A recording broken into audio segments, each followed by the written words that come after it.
ये बात कई वर्षों पुरानी है, क्योंकि पहले ज़माने के लोग अपने सभी पुत्रों की शादी एक ही घर की कन्याओं के साथ करना में ज़्यादा विश्वास करते थे, क्योंकि उनका ऐसा मानना था कि यदि सभी कन्याओं की शादी एक ही घर में होती है तो वो कभी भी आपस में नहीं लड़ती है और एक दूसरे का सम्मानपूर्वक आदर भी करती है। इसी कारण से एक आदमी अपने सारों बेटों की बारात लेकर राजा प्रेम सिंह के यहाँ पर गए और राजा प्रेम सिंह ने उनका स्वागत सम्मानपूर्वक किया। तभी भीमसेन ने आगे बढ़कर प्रेम सिंह के शरण छू लिए। शौक कर प्रेम सिंह ने भीमसेन को थाम लिया और कहा, महाराज आप बड़े हैं, वर पक्ष वाले हैं, ये उल्टी गंगा कैसे बहा रही है। इस पर भीमसेन ने बड़ी सुंदर बात कही, महाराज आप दाता है, कन्यादान कर रहे हैं, मैं तो याचक हूँ, आपके द्वार कन्या लेने आया हूँ। अब आप ही बताएं कि दाता और याचक दोनों में कौन बड़ा है। यह सुनकर प्रेम सिंह के नेत्रों से आंसुधारा बहन निकली।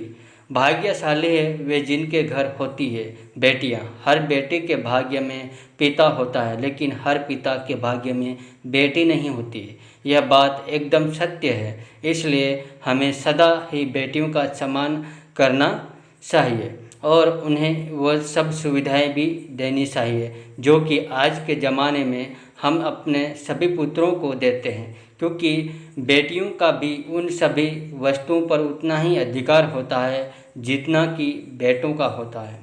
आज के युग में बेटी बेटा एक समान होते हैं, उनके अधिकार और उनके कर्तव्य भी आज के युग में समान ही रखे गए हैं, क्योंकि बेटियां अब बेटों से कम नहीं हैं। वो उनसे कंधे से कंधा मिलाकर समाज में चलती है।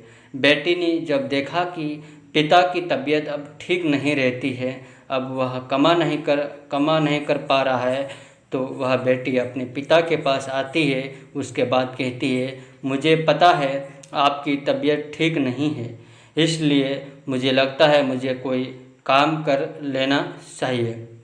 यह सुनकर पिता कहते हैं, मैंने तुम्हें इसलिए नहीं पढ़ाया है जिसे तुम काम कर सकती हो।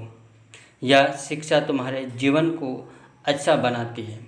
अगर तुम इससे कोई काम करती हो तो मुझे अच्छा नहीं लगता है।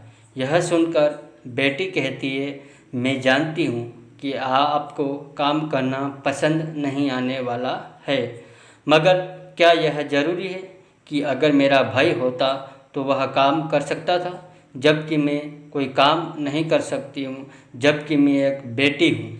यह सुनकर पिता कहते हैं, तुम सही समझ रही हो, मगर तुम इस बात को नहीं समझ रही हो बेटी का काम करना अच्छा नहीं होता है। यह सुनकर बेटी कहती है, आप जानते हैं कि घर की क्या समस्या है, यह कैसे दूर हो सकती है। आप अपनी तबीयत को देखें जरा, वह ठीक नहीं है। इस समस्या में अगर मैं कोई काम करती हूँ जिससे कुछ पैसा आ सकते हैं तो यह कोई बुरी बात नहीं है। मैं मेहनत करने जा रही हूँ, उसके बाद ही मुझे जो पैसे मिल सकते हैं वही हमारे काम आते हैं। पिता को यह पसंद नहीं था, मगर जब बेटी समझती तो उन्हें समझ आता है। जब कोई समस्या आती है तो हमें उसका सामना करना ही पड़ता है। आशा करता हूँ ये छोटा सा वीडियो आप लोगों को बहुत ही अच्छा लगा हो तो हमारे चैनल को सब्सक्राइब करें। ऐसे ही वीडियो आप लोगों को देखने को मिलेंगे। जय हिंद, जय भारत।